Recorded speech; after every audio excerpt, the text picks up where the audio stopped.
आज की इस वीडियो में आपको एक शिकारी और एक बाज की कहानी बताने जा रहा हूं, जिससे आपको पता चलेगा कि मुश्किल समय में आपको किस तरह सोचना चाहिए, किस पर विश्वास करना चाहिए और कैसी बातों से सतर्क रहना चाहिए, जिससे बाद में हमें पछताना ना पड़े। आज की कहानी से आपको बहुत कुछ सीखने को मिलने वाला है। ये कहानी बहुत दिलचस्प होने वाली है। बहुत समय पहले एक शिकारी जंगल में शिकार के लिए जाता है। हमेशा की तरह वो इस दिन भी जंगल में सुबह से शाम तक रहता है और पूरे जंगल में घूमने के बावजूद भी उसको कोई जानवर शिकार के लिए नहीं मिलता।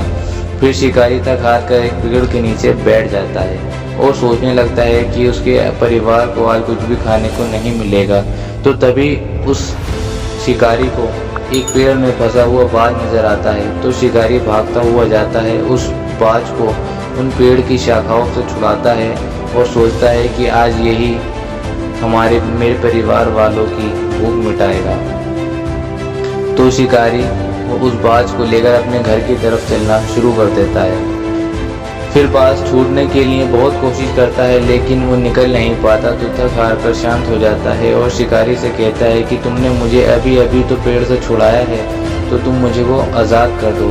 शिकारी बाज की तरफ देखता है और कहता है कि मैं एक शिकारी हूँ, मुझे आज पूरे दिन में एक भी जानवर नहीं मिला, लेकिन मुझे तुम मिल गए, तो तुम ही आज मेरे घर वालों की भूख मिटाओगे।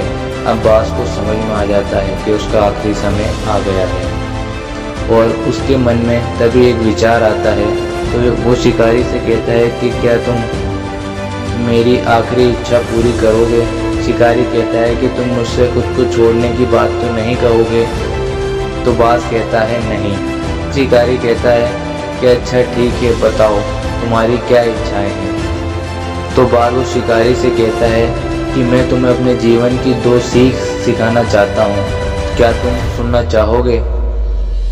तो शिकारी मन ही मन में सोचता है कि मेरे को बाज को तो कुछ देना नहीं होगा, बल्कि वही मेरे को 2 अच्छी अपनी जीवन की सीख बताएगा। शिकारी बाज से कहता है कि ठीक है, बताओ।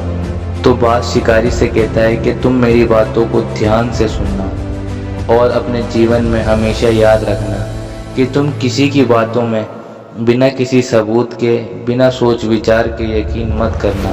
और दूसरी सीख ये कि अगर तुम हार जाओ या तुम्हारे साथ कुछ गलत हो जाए या तुम्हारे पास से कुछ चला जाए, तो कभी भी उसके लिए दुखी मत होना और निराश मत होना। लेकिन शिकारी बाज की इन बातों को गौर से नहीं सुन रहा था और वो अपने घर की तरफ तेजी से जा रहा था। तो थोड़ी ही देर बाद बाज शिकारी से फिर से कहता है कि तुम मुझे एक बात बताओ कि मैं तुम्हें एक ऐसी चीज़ दे दूं कि तुम अचानक से अमीर हो जाओ, क्या तुम मुझे आज़ाद कर सकते हो। शिकारी बाज की बात सुनकर हंसता है और कहता है कि तुम मुझे ऐसी कौन सी चीज़ दोगे जिससे मैं एकदम अमीर हो जाऊंगा। तो बाज उस शिकारी से कहता है कि कुछ समय पहले मैं एक सुनार के यहाँ गया था, वहाँ पे मुझे एक हीरा मिला था जिसको मैं उठाकर अपने घोंसले में ले आया था। और लेकिन तुम मुझे आज मार दोगे तो वो हीरा किसी काम का नहीं रहेगा। तो मैं सोच रहा था कि अगर तुम मेरे को आज़ाद कर दो तो मैं वो हीरा लाके तुमको दे दूँगा, जिससे मैं भी आज़ाद हो जाऊँगा और तुम भी अमीर हो जाओगे। तो बाज की बात सुनकर शिकारी उस बाज को छोड़ देता है और कहता है कि जाओ तुम मेरे लिए वो हीरा लेकर आओ। तो तभी तुरंत एकदम से बाज उड़कर सबसे ऊंचे वाली पेड़ की शाख पर जाके बैठ जाता है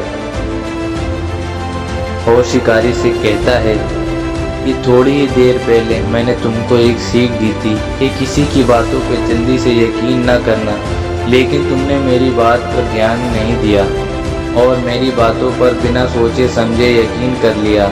असल में मेरे पास कोई हीरा वीरा नहीं है, अब तुम्हारी कैद से आज़ाद हो चुका हूँ। बाज की बात सुनकर शिकारी निराश हो जाता है और खुद को कोसने लगता है। तभी बाज शिकारी से अपनी दूसरी सीख के बारे में बताता है और कहता है कि मेरी दूसरी सीख भी भूल गए, जिसमें मैंने तुम्हें बताया था कि तुम्हारे साथ कुछ भी गलत हो जाए या तुम्हारे पास से चीज़ कोई भी चली जाए तो तुम उदास या निराश मत होना।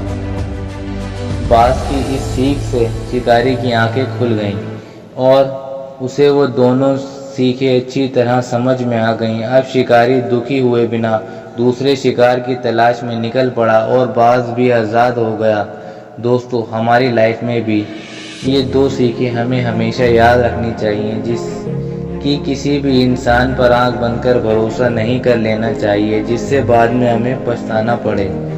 अगर किसी काम में असफल हो जाएं या कभी दुखी हो और निराश नहीं होना चाहिए, लेकिन उस एक्सपीरियंस से सीख कर फ्यूचर में ऐसी बातों से सावधान रहना चाहिए। हमें जीवन में पछताना नहीं पड़ता है। तो दोस्तों, आपको ये कहानी कैसी लगी कमेंट करके बताओ, और अगर आपको ये अच्छी लगी हो तो आप इस वीडियो को लाइक करो और चैनल को सब्सक्राइब करो।